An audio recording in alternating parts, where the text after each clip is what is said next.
Hello friends, welcome to my channel. आज हम one number Curzon पढ़ेंगे। इससे पहले जरा ये ध्यान में रखिए, दूसरों की सोच से अधिक कर दिखाना ही आपकी असली सफलता है। तो चलो शुरू करते हैं। बनाम लड़ कर्जन के लेखक है बालमुकुंद गुप्त। ये है बालमुकुंद गुप्त। पहले हम जीवन परिचय पढ़ेंगे, क्योंकि एसएसटी एग्जाम में आप लोग देखे होंगे लेखक परिचय, कवि परिचय और रचनाओं से बहुत सारे क्वेश्चन आए थे। तो उनके पूरा नाम है बाबू बालमुकुंद गुप्त। हरियाणा में जन्म हुए थे, ग्राम गुड़ियानी, जिला रोहतक। रचनाएं: शिव शंभू के चिट्ठे, उर्दू बीबी के नाम चिट्ठी, हरिदास, खिलौना, बाबू बालमुकुंद निबंधावली। संपादन: अखबार चुनार, कोहेनूर, भारत मित्र, हिंदी वंगवासी, हिंदुस्तान। गुप्त जी के शिव शंभू चिट्ठे में 14 चिट्ठे हैं। कितने चिट्ठे हैं? 14 चिट्ठे हैं। बनाम लड़ कर्जन, ये जो निबंध है शिव शंभू के चिट्ठे से लिया गया है। शिव शंभू के चिट्ठे में जो 14 चिट्ठे हैं, उनमें से एक चिट्ठा क्या है? बनाम लड़ कर्जन। भारत मित्र में वह केवल संपादक नहीं, सर्वसर्वा थे। उनके संपादन में लाहौर से निकलने वाला पत्र था कोहिनूर। बालमुकुंद गुप्त ने अस्थिरता को लेकर महावीर प्रसाद द्विवेदी से लंबी बहस की थी। गुप्त जी ने आत्माराम नाम से आलोचना प्रस्तुत किए थे। गुप्त जी के मृत्यु पर आचार्य महावीर प्रसाद द्विवेदी ने कहा था, अच्छी हिंदी बस एक व्यक्ति लिखता था। वो कौन है? वो है बालमुकुंद गुप्त।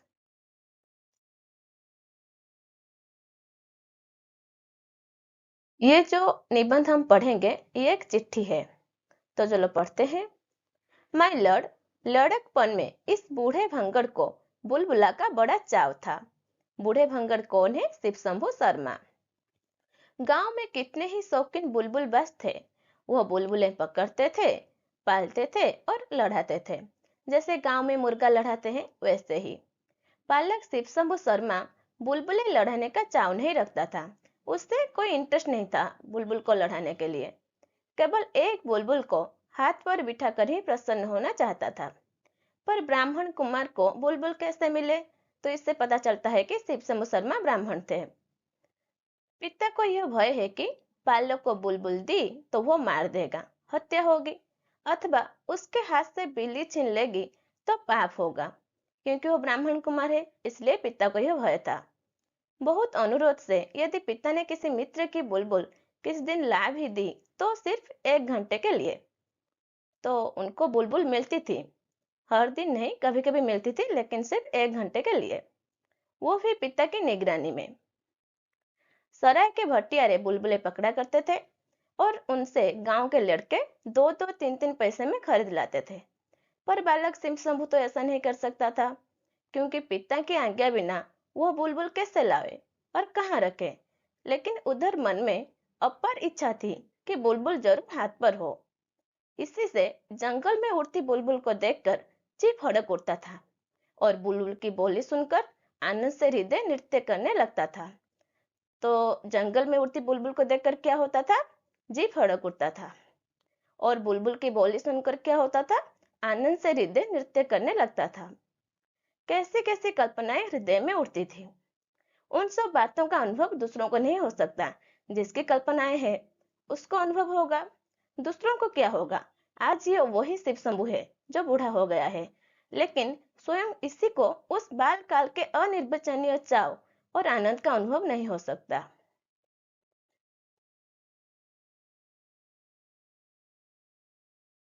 बुलबुल पकड़ने की नाना प्रकार की कल्पनाएं मन ही मन में करता हुआ बालक शिव शंभू सो गया। हम जिस बारे में अधिक सोचते हैं उसको स्वप्न में भी देखते हैं। तो उसने भी स्वप्न में देखा। क्या देखा? उसने देखा कि संसार बुलबुलमय है। सारे गांव में बुलबुलें उड़ रही है। अपने घर के सामने खेलने का जो मैदान है उसमें सैकड़ों बुलबुलें उड़ती फिरती है। फिर वह सब ऊंची नहीं उड़ती, बहुत नीचे नीचे उड़ती है। उनके बैठने के अड्डे भी नीचे नीचे हैं। वो कभी उड़कर इधर जाती है और कभी उधर, कभी यहाँ बैठती है और कभी वहां। कभी स्वयं उड़कर बालक शिव शंभू के हाथ की उंगलियों पर आ बैठती है। यह उसकी इच्छा थी कि एक बुलबुल आकर उसके हाथ पर बैठे। शिव शंभू आनंद में मस्त होकर इधर उधर दौड़ रहा है। उसके दो तीन साथी भी उसी प्रकार बुलबुलें पकड़ते और छोड़ते इधर उधर कूदते फिरते हैं। आज शिव शंभू की मनोवांछा पूरी हुई। उसकी मनोवांछा थी एक बुलबुल आकर उसके हाथ पर बैठे। आज उसे बुलबुलों की कमी नहीं है, क्योंकि उसे हर जगह बुलबुल ही बुलबुल दिखाई दे रही है। आज उसके खेलने का मैदान बुलबुलिस्तान बन रहा है। संसार क्या हो गया? बुलबुलमय। और खेलने का मैदान बुलबुलिस्तान। आज शिव शंभू बुलबुलों का राजा ही नहीं, महाराजा है। क्यों महाराजा है? क्योंकि उसके पास बहुत सारे बुलबुले हैं। आनंद का सिलसिला यही नहीं टूट गया, और भी आनंद बाकी है। शिव शंभू ने देखा कि सामने एक सुंदर बाग है, अर्थात सुंदर बगीचा है। वहीं से सब बुलबुलें उड़कर आती हैं। बालक कूदता हुआ दौड़कर उसमें पहुंचा। देखा सोने के पेड़ पत्ते और सोने ही के नाना रंग के फूल हैं। कैसा फूल? सोने का फूल। और कैसा पेड़ पत्ता? सोने का पेड़ पत्ता। उन पर सोने की बुलबुलें बैठी गाती हैं और उड़ती फिरती है। वही एक सोने का महल भी है। उस पर सैकड़ों सुनहरे कलश है। कितने कलश है? सैकड़ों सुनहरे कलश। उन पर भी बुलबुलें बैठी हैं। बालक दो तीन साथियों सहित महल पर चढ़ गया और उस समय वह सोने का बगीचा, सोने का महल और बुलबुलों सहित एक बार उड़ा। सब कुछ आनंद से उड़ता था। बालक शिव शंभू भी दूसरे बालकों सहित उड़ रहा था। पर यह आमद बहुत देर तक सुखदायी नहीं हुआ। क्या हुआ देखते हैं।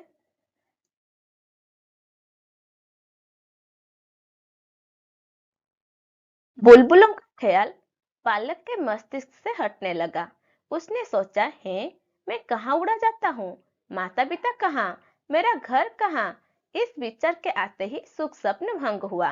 बालक कुल बुलाकर उठ बैठा। देखा कुछ नहीं, अपना ही घर है और अपनी ही चारपाई है। मनोराज्य समाप्त हो गया। वो जो सुख स्वप्न देख रहा था वो समाप्त हो गया। आपने माय लॉर्ड जब से भारतवर्ष में पधारे हैं बुलबुलों का स्वप्न ही देखा है, या सचमुच कोई करने के योग्य काम भी किया है? खाली अपना ख्याल ही पूरा किया है, या यहाँ की प्रजा के लिए भी कुछ कर्तव्य पालन किया है? ये सब प्रश्न किससे किया गया है? लॉर्ड कर्जन से किया गया है। एक बार यह बातें बड़ी धीरता से मन में विचारिए। आपकी भारत में स्थिति की अवधि के 5 वर्ष पूरे हो गए। कार्यकाल कितना वर्ष था? 5 वर्ष, जो कि पूरे हो गए। अब यदि आप कुछ दिन रहेंगे तो सूद में, क्योंकि मूलधन समाप्त हो चुका। हिसाब कीजिए, नुमायूसी कामों के सिवा काम के बाद आप कौन सी कर चले हैं, और भड़कबाजी के सिवा ड्यूटी और कर्तव्य की ओर आपका इस देश में आकर कब ध्यान रहा है? इस बार के बजट की वक्तृता ही आपके कर्तव्य काल की अंतिम वक्तृता थी। जरा उसे पढ़ तो जाइए। फिर उसमें आपकी 5 साल की किस अच्छी करतूत का वर्णन करते हैं। आप बारंबार अपने दो अति तुम तराक से भरे कामों का वर्णन करते हैं। कितना? दो।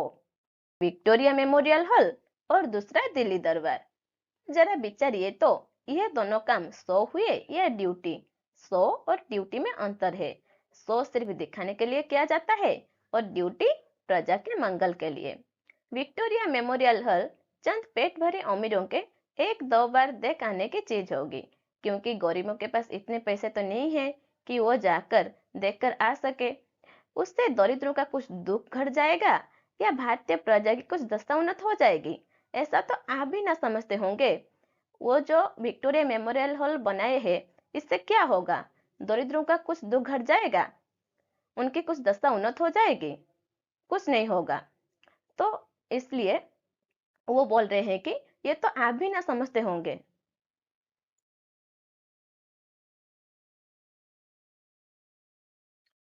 अब दरबारी की बात सुनिए कि क्या था। आपके ख्याल से वो बहुत बड़ी चीज थी। कौन सा दरबार? दिल्ली दरबार। पर भारतवासियों की दृष्टि में वो बुलबुलों के स्वप्न से बढ़कर कुछ ना था। जहां जहां से वो जुलूस के हाथी आए, वही वही सब लौट गए। दरबार के लिए हाथी आए थे, लेकिन दरबार खत्म होते ही वो सब लौट गए। जिस हाथी पर अब सुनहरी झूले और सोने का हौदा लगवाकर छत्र धारण पूर्वक सवार हुए थे, वो अपने कीमती असबाब सहित जिसका था उसके पास चला गया। आप भी जानते थे कि वो आपका नहीं, और दर्शक भी जानते थे कि आपका नहीं। दरबार में जिस सुनहरी सिंहासन पर विराजमान होकर आपने भारत के सब राजा महाराजाओं की सलामी ली थी, वह भी वहीं तक था। और आप स्वयं भली भांति जानते हैं कि वो आपका ना था। वो भी जहां से आया था वहीं चला गया। ये सब चीजें खाली नुमाइशी थी। भारतवर्ष में वो पहले से मौजूद थी। क्या इन सब से आपका कुछ गुण प्रकट हुआ? लोग विक्रम को याद करते हैं या उनके सिंहासन को? अकबर को याद करते हैं या उनकी तख्त को? शाहजहां को याद करते हैं? शाहजहां की इज्जत उसके गुणों से थी या तख्ता से थी? तो सौ और ड्यूटी में फर्क है। सौ सिर्फ दिखाने के लिए होता है, लेकिन ड्यूटी प्रजा के मंगल के लिए होता है। तो ये उदाहरण दिया गया है। विक्रम को याद करते हैं या उनके सिंहासन को? हम विक्रम को याद करते हैं, सिंहासन से हमें क्या मतलब है? वैसे ही आप जैसे बुद्धिमान पुरुष के लिए यह सब बातें विचारने की है। चीज वह बननी चाहिए जिसका कुछ देर कयाम हो। माता पिता की याद आते ही बालक शिव शंभू का सुख स्वप्न भंग हो गया। ये इंपॉर्टेंट है, चीज वह बननी चाहिए जिसका कुछ देर कयाम हो, क्योंकि लॉर्ड कर्जन जो भी बनाए थे वो सब नुमाइशी चीजें हैं जिसका कुछ काम नहीं। दरबार समाप्त होते ही दरबार भवन वो एम्पी थिएटर तोड़कर रख देने की वस्तु हो गया। उधर बनाना इधर उखाड़ना पड़ा। नुमाइशी चीजों का यही परिणाम है।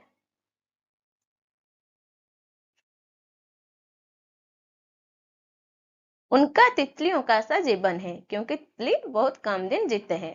माय लॉर्ड, आपने कच्छड़ के चाय वाले साहबों की दावत खाकर कहा था कि यह लोग यहाँ नित्य है और हम लोग कुछ दिन के लिए, और वो कुछ दिन पूरा हो गया। आपके वो कुछ दिन बीत गए, अवधि पूरी हो गई। अब यदि कुछ दिन और मिले, किसको? लॉर्ड कर्जन को, तो वो किसी पुराने पुण्य के बल से समझिए। उन्हीं की आशा पर शिव सबू शर्मा यह चिट्ठा आपके नाम भेज रहा है, जिससे इन मांगे दिनों में तो एक बार आपको अपने कर्तव्य का ख्याल हो। तो मांगे दिन क्यों कहा गया है?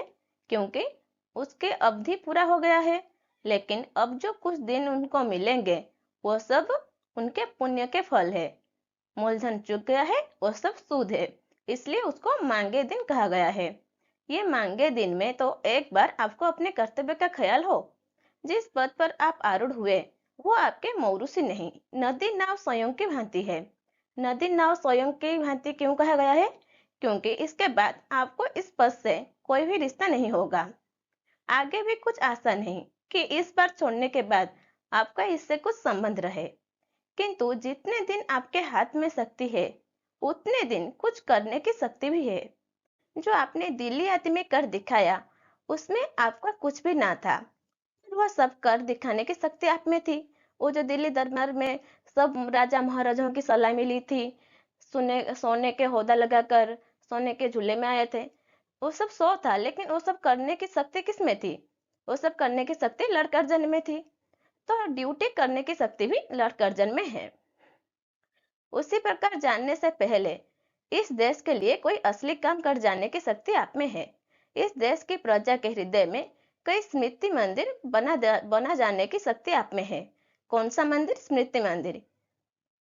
और यह सब तब हो सकता है कि वैसी स्मृति की कुछ कदर आपके हृदय में भी हो, स्मरण रहे। धातु की मूर्तियों के स्मृति चिन्ह से एक दिन किले का मैदान भर जाएगा। जब राजा महाराजा आते हैं, अपने मूर्ति बनाकर चले जाते हैं, तो धातु की मूर्तियों से किले का मैदान भर जाएगा। महारानी का स्मृति मंदिर मैदान की हवा रोकता था या ना रोकता था, पर दूसरों की मूर्तियां इतनी हो जाएगी कि 50-50 हाथ पर हवा को टकरा कर चलना पड़ेगा।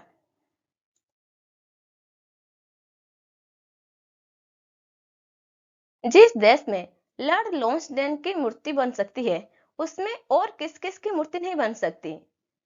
ये क्रिटिसाइज किया गया है किसको? लॉर्ड लॉन्सडेन को।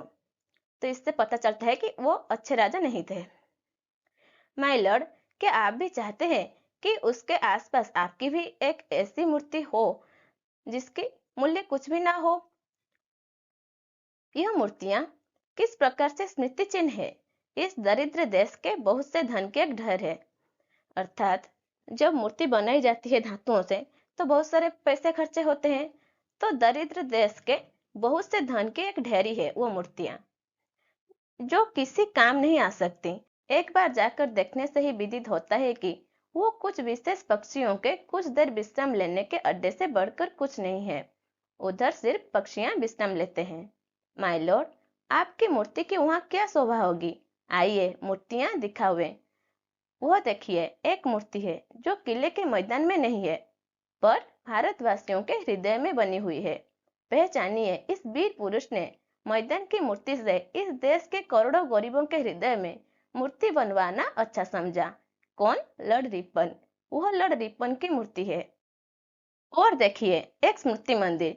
यह आपके 50 लाख के संगमरमर वाले से अधिक मजबूत और सैकड़ों गुना कीमती है। यह स्वर्गीय विक्टोरिया महारानी का सन 1858 का घोषणा पत्र है। आपकी यादगार भी यही बन सकती है, यदि इन दो यादगारों की आपके जी में कुछ इज्जत हो। मतलब समाप्त हो गया। जो लिखना था वह लिखा गया। खुलासा बात यह है कि एक बार 100 और ड्यूटी का मुकाबला कीजिए। 100 को 100 ही समझिए। 100 ड्यूटी नहीं है। माय लॉर्ड, आपके दिल्ली दरबार की याद कुछ दिन बाद उतनी ही रह जाएगी जितनी शिव शंभु शर्मा के सिर में बालकपन के उस सुख स्वप्न की है। यह निबंध भारत मित्र में प्रकाशित हुआ था। कब? 11 अप्रैल सन 1903 में। यह है दिल्ली दरबार और यह है विक्टोरिया मेमोरियल हॉल। अगले क्लास में इसका एमसीक्यू करेंगे। धन्यवाद।